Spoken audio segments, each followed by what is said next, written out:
Supreme Master Ching-Ai's lectures are not a complete meditation instruction. Please do not try alone.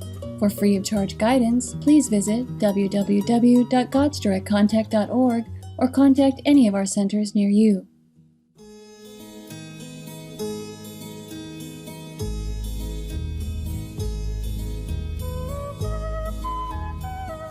El episodio de hoy será presentado en inglés con subtítulo en árabe, aulacense, también conocido como vietnamita, búlgaro, chino, croata, checo, inglés, francés, alemán, hindi, húngaro, indonesio, italiano, japonés, coreano, malayo, mongol, persa, polaco, portugués, punjabi, rumano, español y tailandés.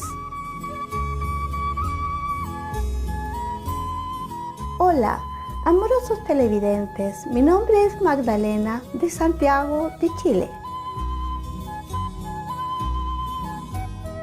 Chile, en palabras del ganador del Premio Nobel chileno, Pablo Neruda, fue inventado por un poeta. Este hermoso país se encuentra a lo largo de la costa occidental de América del Sur.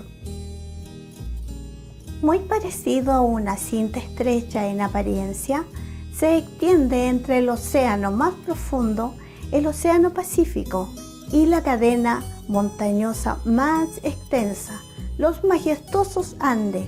Su impresionante paisaje contrastante y su profundo patrimonio cultural han convertido esta tierra en un destino único para visitantes de todo el mundo.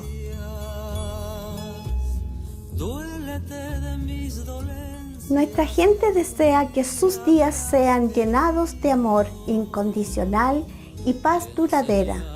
Ahora disfrutemos del programa de hoy titulado La maestra cuenta chistes e historias budistas, un monje llamado Joyas Celestiales, parte 1 de 2. Más idiomas están disponibles en línea. Para su idioma específico, por favor visite www.suprememastertv.com/subtitles.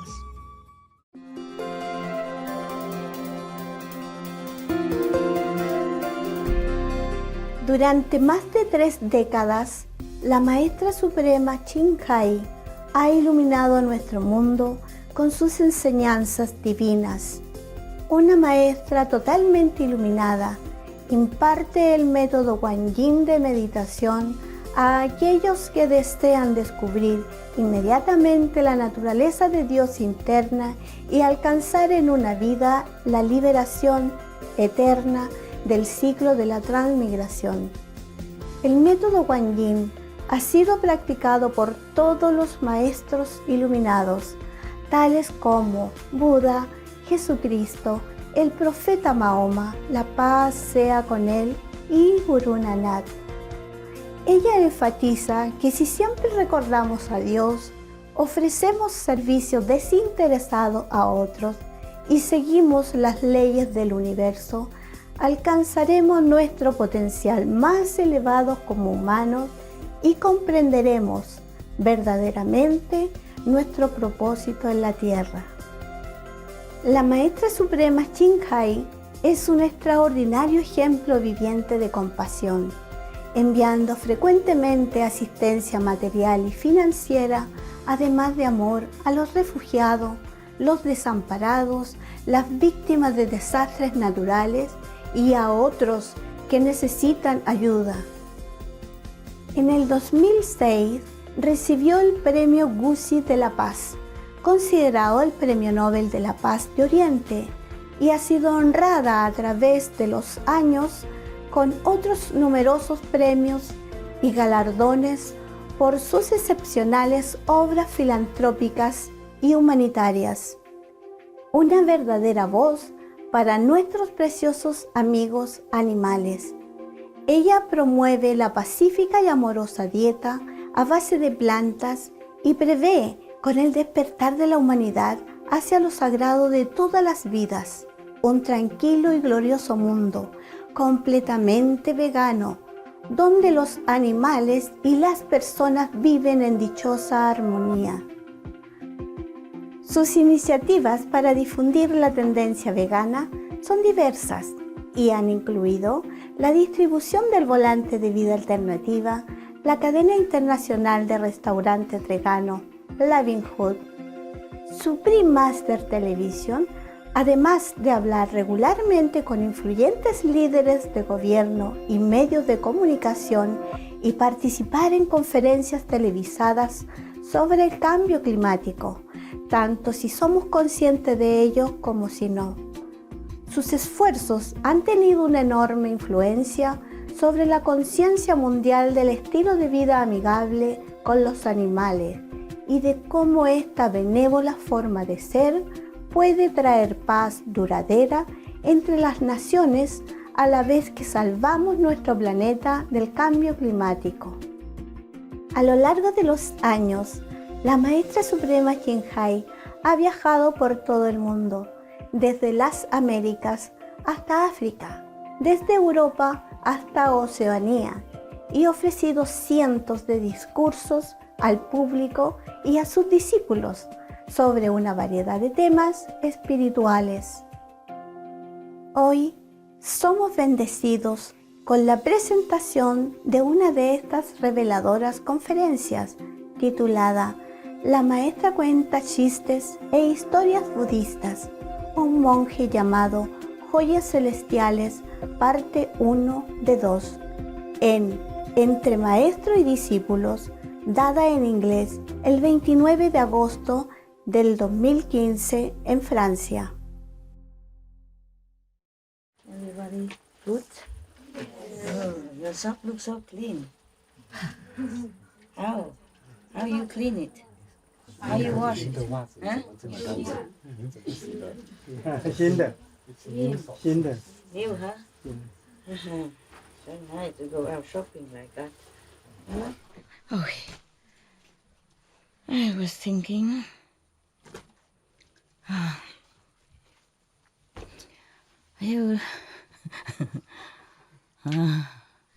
How many people left today? Huh? How many people left? Don't know? Shelby? No one left? How come it looks so empty over there? It's not? Okay. Something wrong with me? Yeah. Ah, it's funny.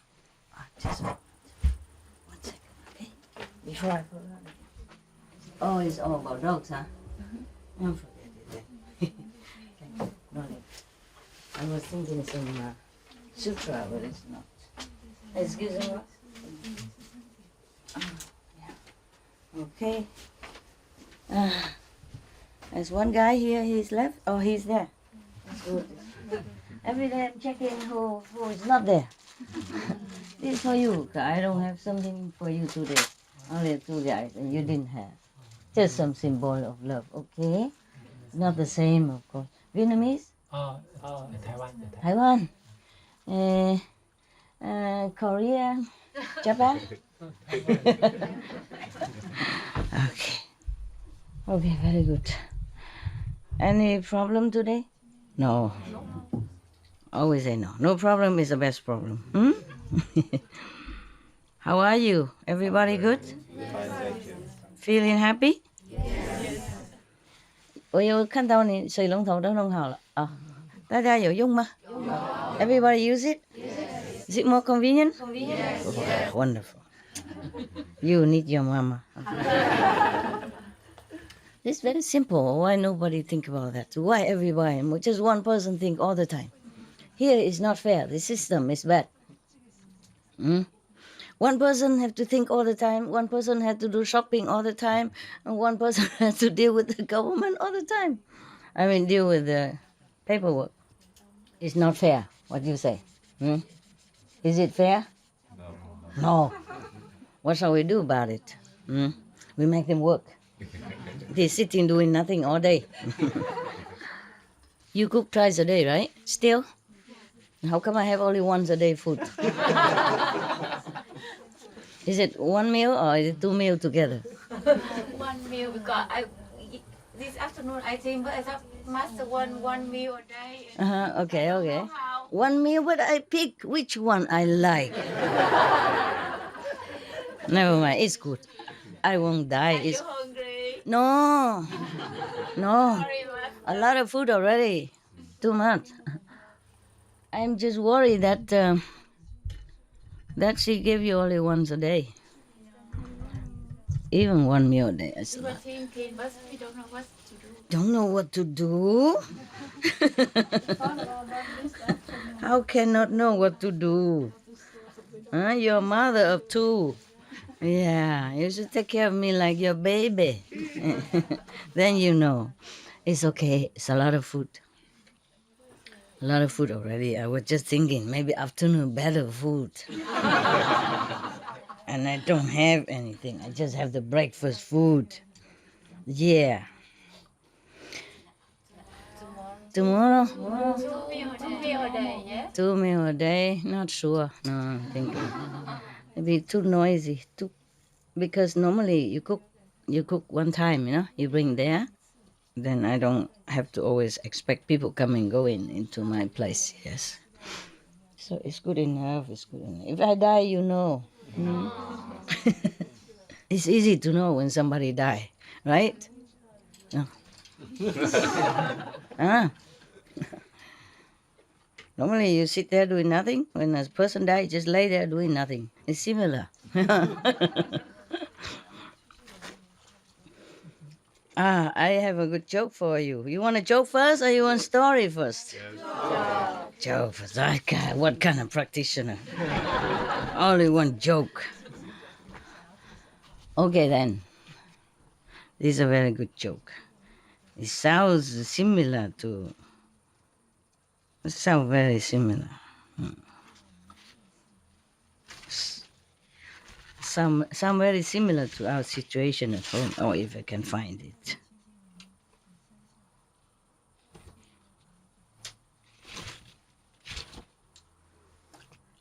Here. About gardening. About garden. All about garden. God and San Francis were having a conversation on the subject of lawn, grass. Garden. And God, point, Frank. God, point mean God is speaking, okay? God and 2 point. Frank mean San Francis. We call him Saint Francis, but God doesn't call anybody Saint Francis. Yeah? So God and San Francis. You know San Francis? Italy, San Francisco of Assisi, he was a vegetarian or maybe vegan even. At that time they don't use the word vegan, but probably was how you say, vegetarian. At that time they probably drink some milk or eat some cheese. Yeah, okay. In any case, he's a animals protector, yeah, and lover. And he also he likes trees and stuff. He protect them, protect nature. So I guess in this conversation, San Francis already gone up, yeah. So God was talking to him. God say, Frank, yeah, just like I said, John, Josh. You know all about gardens and nature. What in the world is going on down there in the Midwest or wherever? Yeah, in the world, yes. We don't say Midwest, so people might think we just pick on them, So I say, what in the world is going on down there in the world? What happened to the dandelions, the violets, thistles and stuff, etc.? I started eons ago. I had a perfect, no maintenance garden plan. Those plants grow in any type of soil, withstand drought, and multiply with abandon. The nectar from the long-lasting blossoms attracts butterflies, honeybees, and flocks of songbirds. I expected to see a vast garden of colors by now, but all I see are these green rectangles. So San Francis, dot dot. Point point. Yeah, 2 point. Oh dear God, it's the tribes that settle there, my Lord. The suburbanites. They started calling your flowers weeds and went to great lengths to kill them and replace them with grass. Yeah, I'll tell you my story later. If you remind me, okay? Yeah. So God, 2 point. Grass? But it's so boring. God said, yeah. It's not so colorful, right? Not, yeah. It doesn't attract butterflies, birds, and bees, only grubs and worms. It's temperamental with temperatures. Do these suburbanites really want all that grass growing there? So San Francisco, oink, oink. Apparently so, my lord.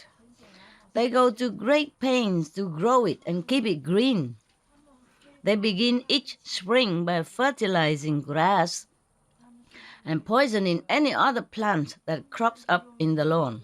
That's correct, right? Yeah. That's what most people do. Yeah. God, boink, boink. The spring rains and warm weather probably make grass grow really fast. So that must make the suburbanites happy, huh?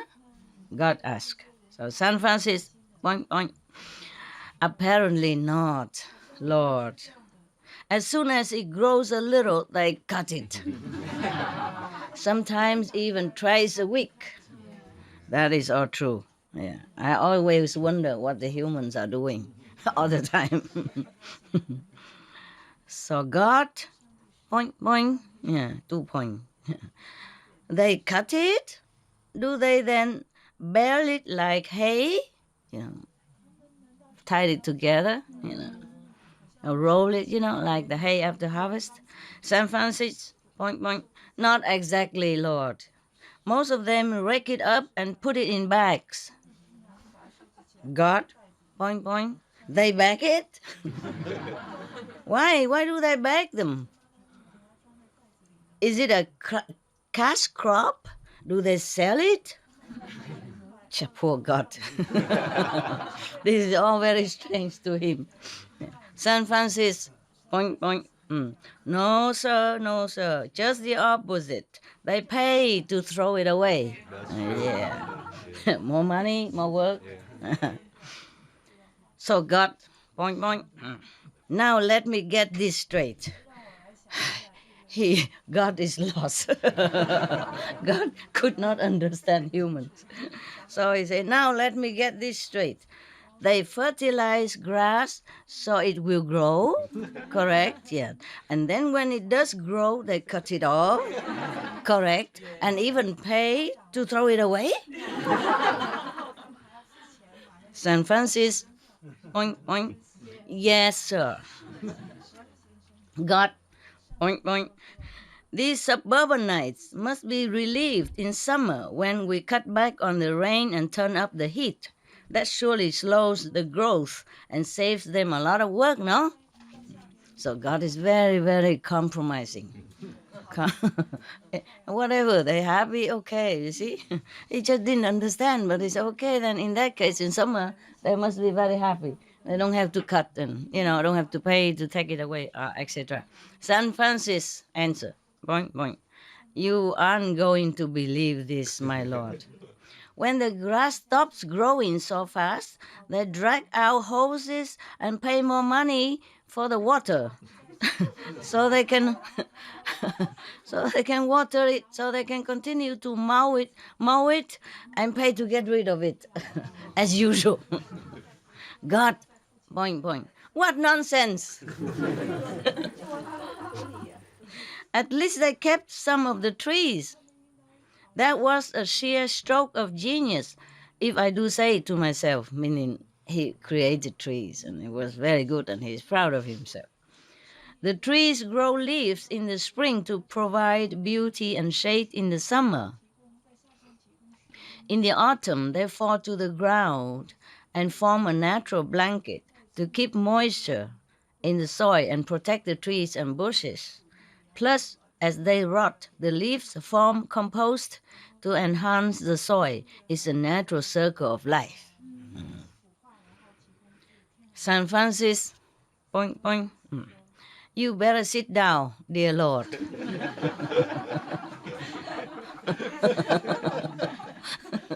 He's going to have some news for God. That God better sit. Poor God.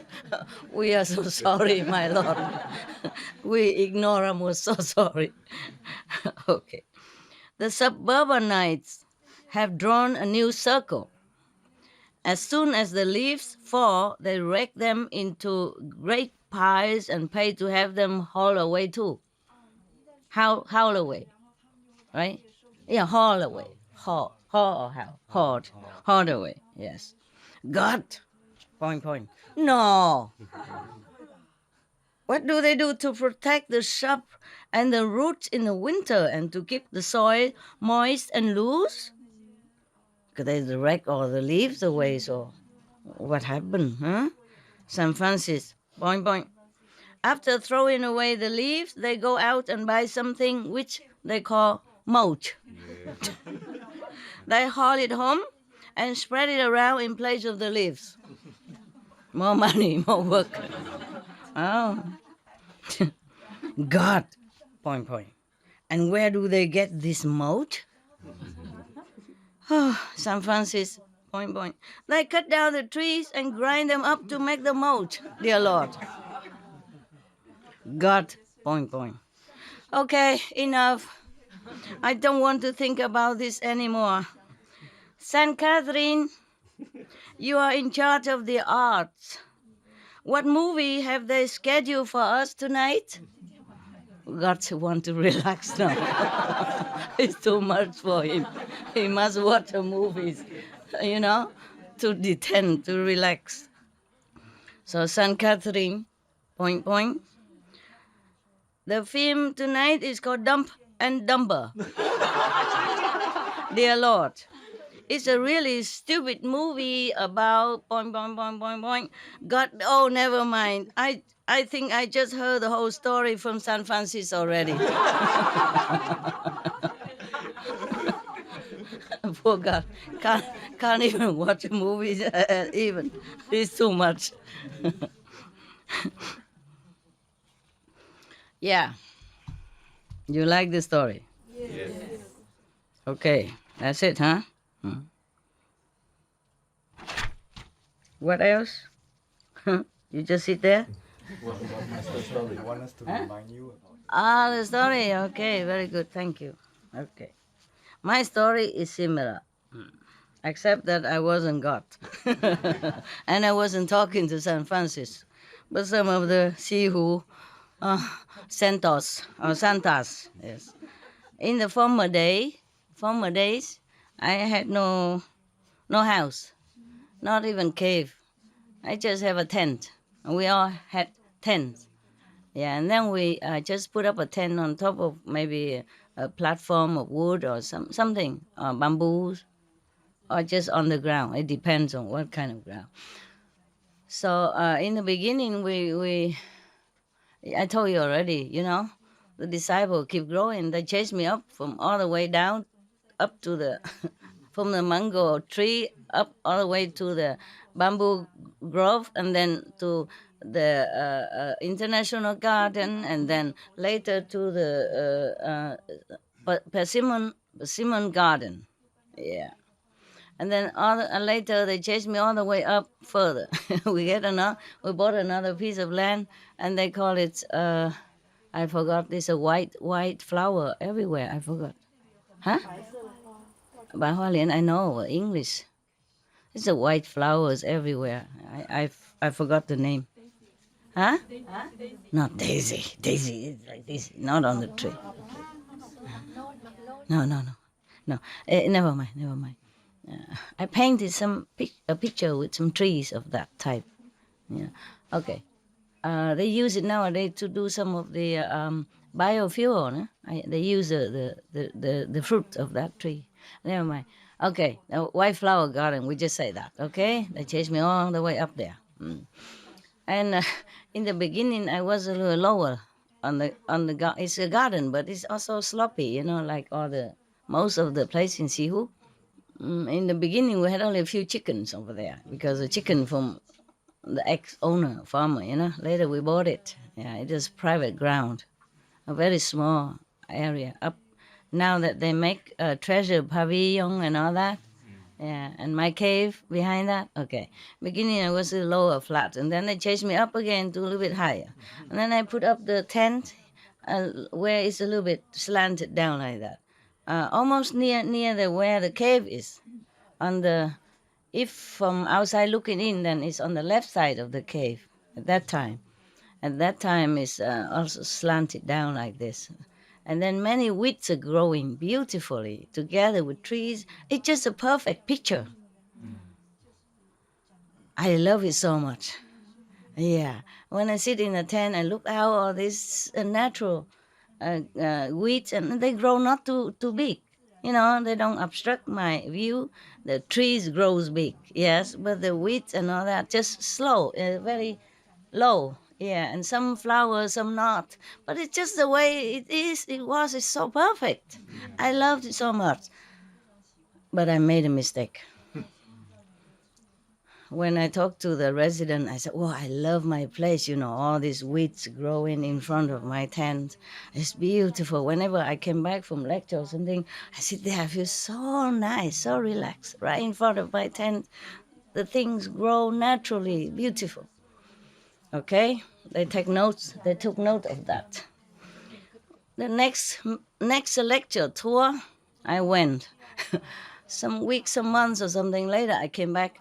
No more weeds, nothing. They make it all flat. They dig the ground. They plant grass. Planted grass. Oh, I was beside myself with, you know what, right? With a tiger face. Oh, I cannot bear it. But what to do? It's too late. They destroy it already. They dig the ground, make it flat here, flat there, and it's here like that. Originally, it was just sloping gently, and all the weeds, even it doesn't flower, but the way it's arranged is so beautiful. I can't describe it to you. It's just beautiful. Naturally and beautiful. It's not overgrown, it's not wild, it's just so poetic. So poetic, so beautiful, together with the trees, big trees, small weeds, small grass, little shrubs here and there. Oh, I couldn't wish for a better garden, right in front of my tent. And I told them that when I came back, they destroyed everything. They plant grass, orderly, and some little flower here and there. And what a tiger face I had, but too late, I can't say much. And up to now, I still have that picture in my mind, the perfection of nature. And I can only keep that in my heart. Yeah, I say you don't live there. It's I who have to live there. Whatever I like it's my place. Why don't you plant your place? You have your own cave. You plant it in front of your cave. You don't mess up with my cave. It's some egos. And I deal with ego all the time, ever since. All the time. Not just that, but before that, after that, and still now. Either ego or dumb or dumber. So I very much sympathize with our Lord God. I also couldn't understand, let alone God, I say, you cannot understand human. Even I, in a human form, I can't understand them. How about you? How would you? This is the thing. Okay. Now we have another story. I say it's not so bad, but just to erase this memory. Oh.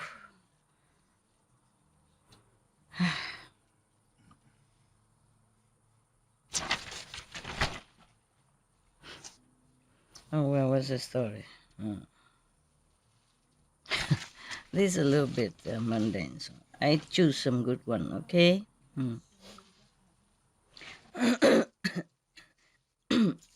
It's about a wedding. A little girl attend a wedding for the first time in her life. A little girl. And then she was asking her mother, Mom, this side, Mom, because they're taking my photo on this side, so I put on this side. Whenever I turn, you don't take photo. I have some trouble with throat. The little girl whispered to the mom, a mother, and said, Mom, how come the bride dressed in white? So mother say, yeah, because white is a color of happiness, and today is the happiest day of her life. You bet. That's the only happiest day of her life. I think.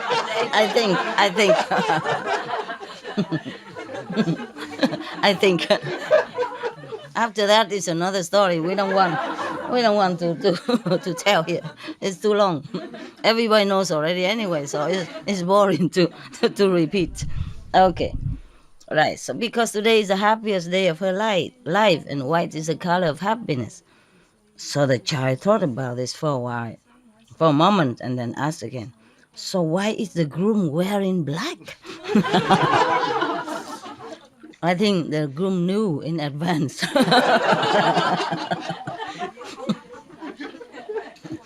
From now on, from that day on, prepare, Okay, it's so fun. But how come everybody knows? Everybody got married now. Why? Are your marriage happy? Mine was happy. Yeah, I don't mind marrying again. Yeah, because mine was very happy. Yours? No, sorry. No. Some? Yes, not married? Okay.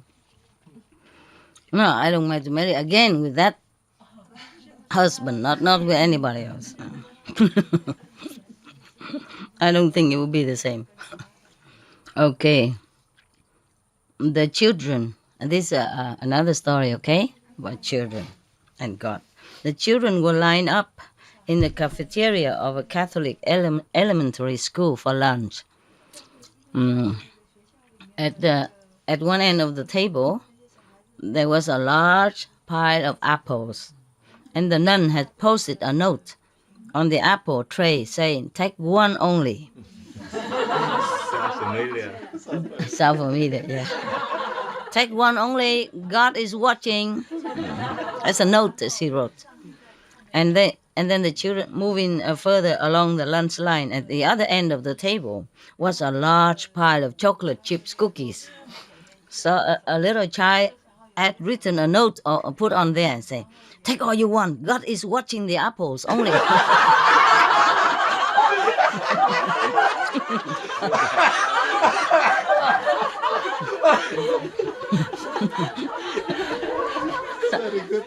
Children, cute, yeah.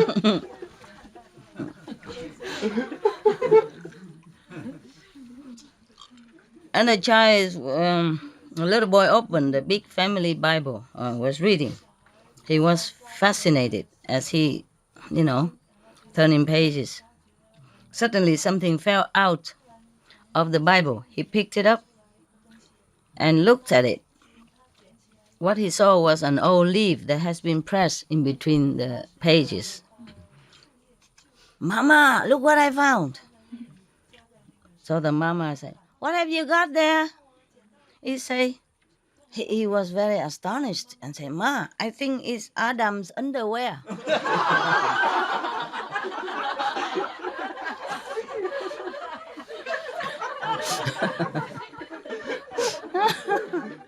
Yeah. Possible, huh? In the old day, that's what they use. Yeah, no, not old days. In Adam's time, Oh, yeah. they don't use anything. Just one leaf you to cover where, you know, right? I got it. Okay. Yeah. I was thinking to let the three of them sit here. Because when they sit there, they don't see me at all. They hardly see me because they've been out all day. Come here, the three of you. The three pillars. Three pillars of the Zen. We can see you actually, yeah? You can? Through the Really? yeah. You can sit on the bed. Three of you, if you want. It's okay? Really? Oh, I forgot the candy. Candy back on this side. Okay, there's another story. Saying grace before meals. You know what that means? It's like before you eat, you say, thank you, God, Buddha, Master, whatever, huh? So this is Sunday school. The teacher asked one of the kids, Johnny, now, tell me frankly, do you say prayers before eating? No, sir. Little Johnny replies, I don't have to. And the teacher was surprised. But you should. Why? Why not? He said, oh, my mom is a very good cook.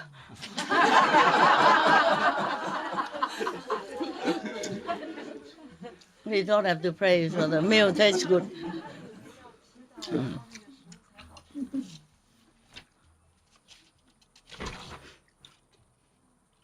Okay, long story. Oh, maybe next time, huh? We cannot keep joke forever, no? We read our serious story. Because Buddha is watching.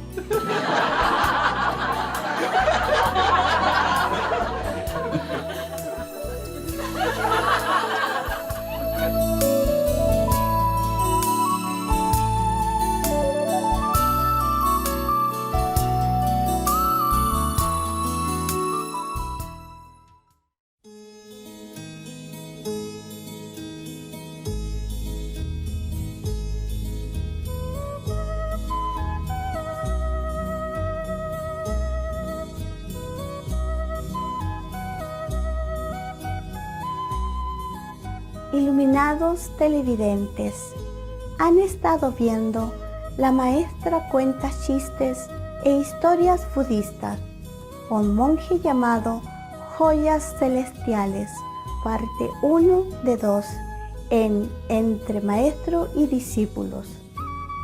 A continuación sigue el rey de las plegarias aspiracionales de las nobles actividades excelentes de Samantabhadra, en palabra de sabiduría.